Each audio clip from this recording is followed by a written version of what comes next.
saben que es difícil a veces con esto de ser un programa que va una vez por semana, enganchar exactamente las efemérides, pero hay ciertas fechas en las que queremos anticiparnos, porque nos parecen fundamentales para poder charlar ciertos temas que han pasado en la Argentina y que siguen vigentes por lo que significan. En este caso, vamos a anticiparnos al 2 de mayo, que va a ser el aniversario de aquel año 1982, cuando fue hundido el crucero General Belgrano, en el marco de la Guerra de Malvinas, pero en un hecho que fue un crimen de guerra de Gran Bretaña y que nada tenía que ver con el conflicto puntualmente. Digo, estaba por fuera de la zona del conflicto el crucero General Belgrano y que causó una cantidad muy grande de muertes y que además fue, para mí sigue siendo una herida para la memoria nuestra. Fue el gran golpazo, ¿no?, para la Argentina en aquel momento, más allá de las intenciones que el gobierno de turno en aquel momento de la dictadura cívico-militar tuviera para la recuperación de las Islas Malvinas, que fue un golpazo anímico para nuestras Fuerzas Armadas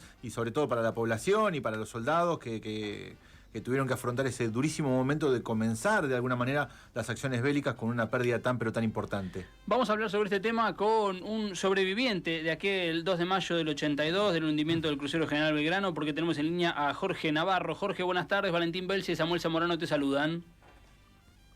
Valentín, y después no escuché muy bien, Manuel, ¿me dijiste? Samuel. Ah, Samuel.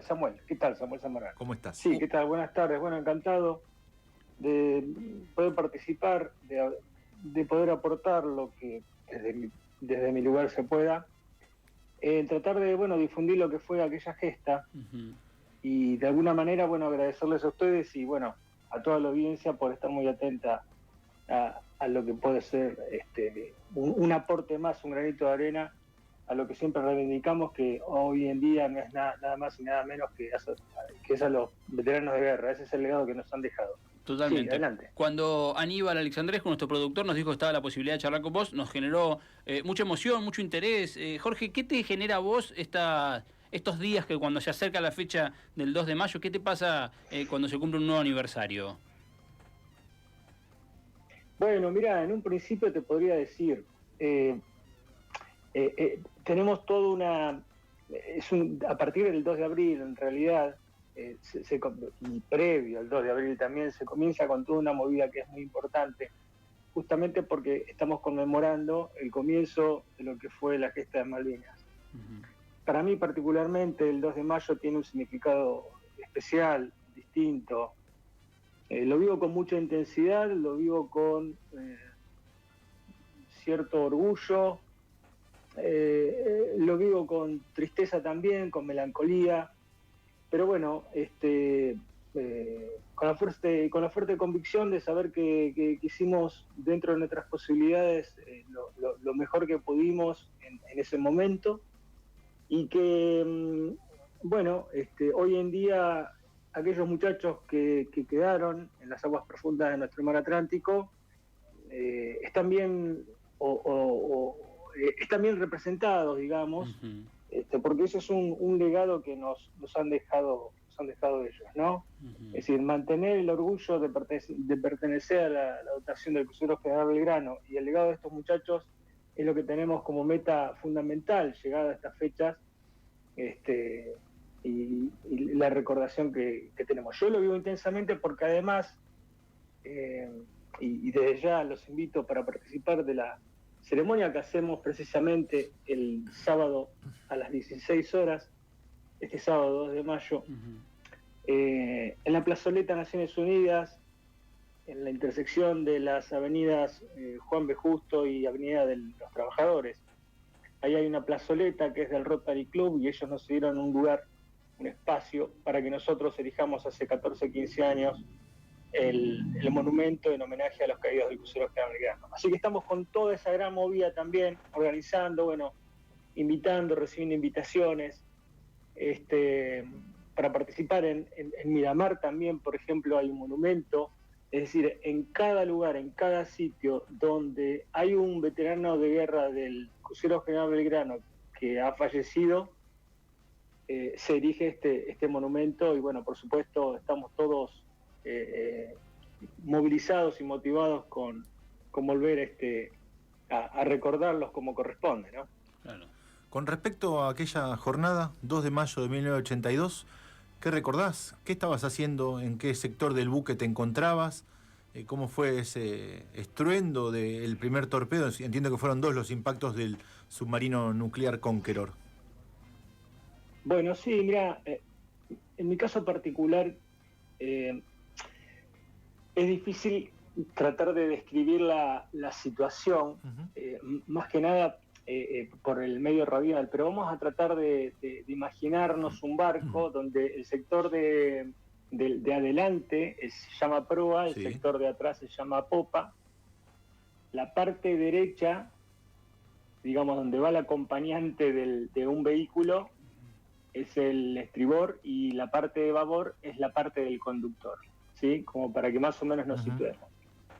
Bien, yo hacía guardia en Radio 2 hasta esa noche anterior. Radio 2 era un sector donde nosotros particularmente nos dedicábamos a la búsqueda e interceptación de las radiocomunicaciones inglesas, también aquellas comunicaciones radiotelefónicas y en radiotelegrafía que eran cortitas y concisas, porque así son las comunicaciones militares.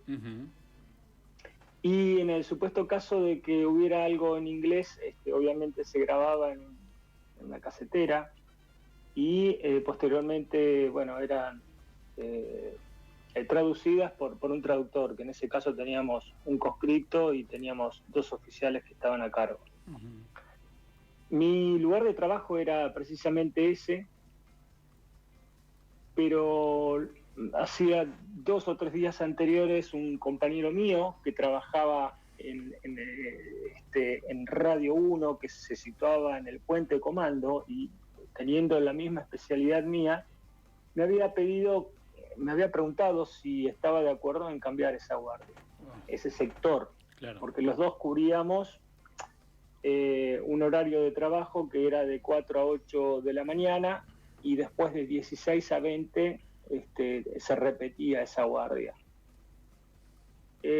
Así que bueno, hablamos con quien en ese momento estaba encargado y sí, no tuvo ningún inconveniente en que así lo hiciéramos. Esa noche previa, a partir de las 4 de la mañana hasta las 7 de la mañana, estuvimos en un silencio absoluto, porque se presumía de que estaba un submarino debajo nuestro, lo que efectivamente después se corroboró.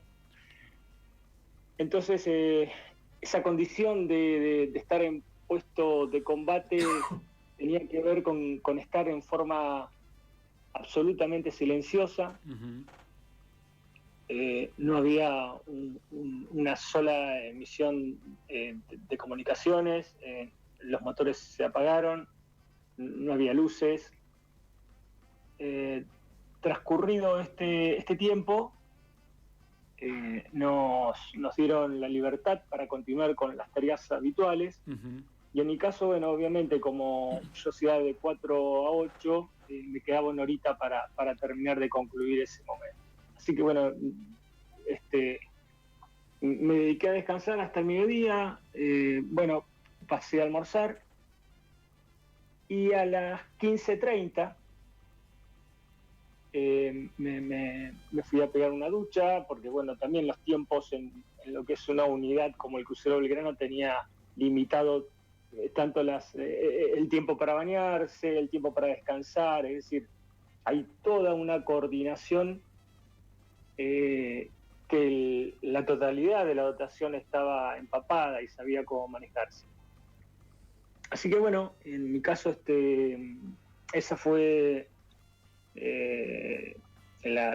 digamos la movida que tuve, y a las 15:45 me fui a Radio 2, que estaba nomás a unos metros de donde yo dormía. Ese lugar del dormitorio se llama sollado en la jerga naval, la jerga militar, y bueno, pude ver al pasar a mis compañeros que estaban durmiendo.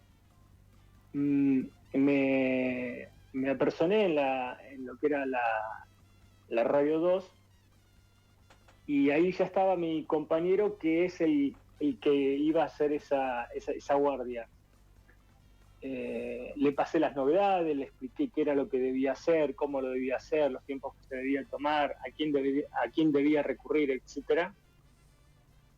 Y ya siendo las 4 menos 5, es decir, 15:55 horas aproximadamente, me dirigí hacia la Radio 1. Ese fue el cambio que habíamos acordado previamente con un muchacho sanjuanino de apellido Yacante. Así que bueno, me fui para lo que era la cubierta principal, pero como ya había lluvia, el mar se había comenzado a picar, es decir, se había comenzado a mover, bueno, decidí que lo mejor era ir por cubierta baja y tuve que pasar por el comedor. El comedor estaba repleto de marinos que estaban jugando las cartas, escuchando música, guitarreando, tomando mate, escribiendo sus cartas, por supuesto. Y la cantina iba a abrir precisamente en ese momento, porque habían dos civiles que quedaron ahí en el crucero, que eran los que, digamos, tenían su lugar, su kiosco, ¿no? En la cantina decimos al lugar donde, bueno, íbamos a comprar más allá de lo que el barco nos podía proveer en cuanto a alimentos. Claro. Y bueno, me dirigí por cubierta baja hasta lo que era la Radio 1, que estaba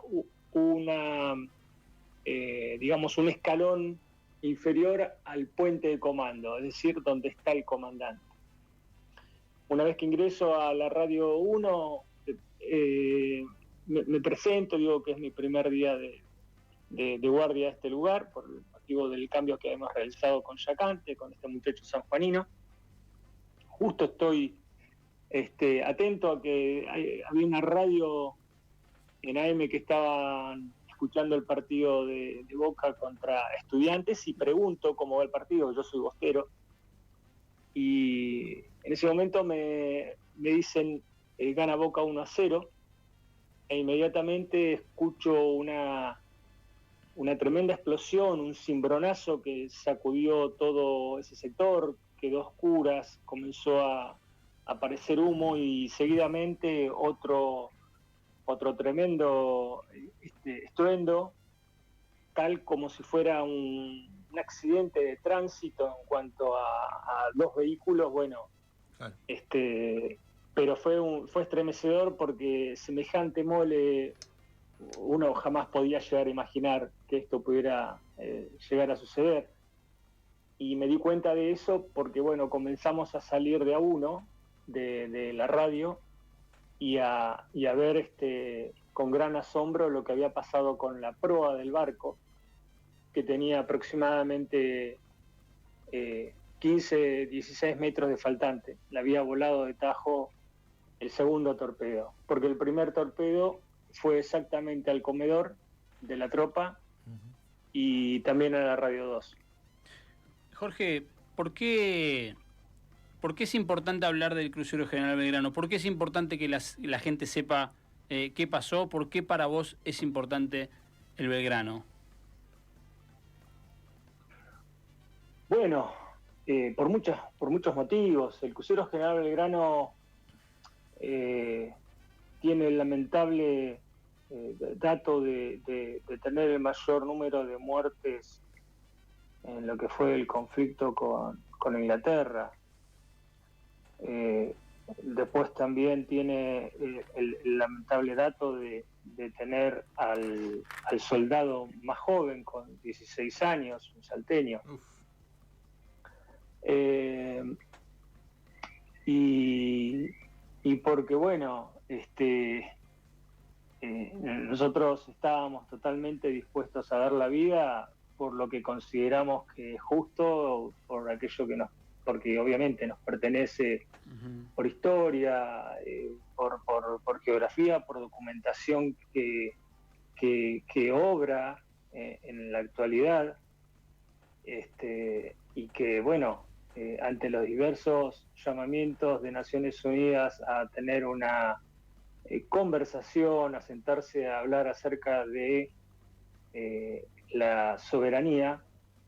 Inglaterra hace caso omiso. Entonces, hoy en día estoy hablando por estos 323 muchachos que quedaron en el fondo del mar, pero a su vez también por el resto, ¿no?, de los soldados que cayeron en la trinchera. Uh-huh.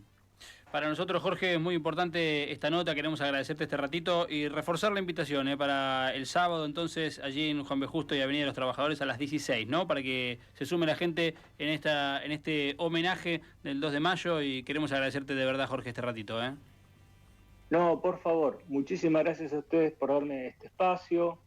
Bueno, recordar de que el día sábado 2 de mayo, 16 horas, en ese lugar vamos a llevar a cabo esta ceremonia y bueno, lo que hacemos es esto, ayudar y acompañar en todas las acciones que todas las instituciones o las radios como ustedes, los medios de comunicación nos dan la oportunidad de tener esta voz. Muchísimas gracias. Un fuerte abrazo, Jorge. Ahí pasaba, amigos, la palabra de Jorge Navarro, sobreviviente del hundimiento del crucero General Belgrano, que el 2 de mayo de 1982, hablamos de memoria, amigos, aquí en Brujos y Científicos, porque es importante sostenerlo y seguir hablando de estos temas. Unos datos históricos del barco del crucero General Belgrano: fue fabricado en 1933 y perteneció a la Armada de Estados Unidos, era parte de la flota del Pacífico y sobrevivió de milagro al ataque japonés a Pearl Harbor, ¿sí? No sabía eso. Estaba en esa base aquel 6 de diciembre de 1941 cuando ingresa a Estados Unidos justamente en la Segunda Guerra Mundial.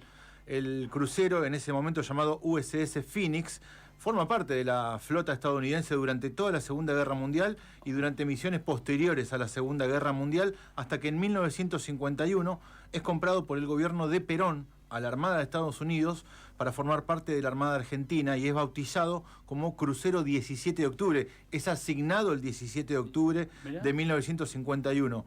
La revolución autodenominada libertadora, la fusiladora también como se le dice hoy por hoy, derroca al gobierno de Perón en el 55 y es a bordo del crucero 17 de octubre en donde hacen una suerte de ceremonia o algún tipo de pase de mando de lo que era el poder democrático de la República Argentina hacia esta nueva junta militar que gobernaría. Y luego luego lo rebautizan como Crucero General Belgrano, en honor a Manuel Belgrano, justamente, por supuesto, y encuentra su final este 2 de mayo de 1982 en la Guerra de Malvinas. Una fecha importante, entonces, amigos, para sostener. Desde aquí, Brujos y Científicos, nuestro aporte, entonces, muy bueno. No tenía esos datos, aparte, Samu, muy bueno. Nosotros seguimos...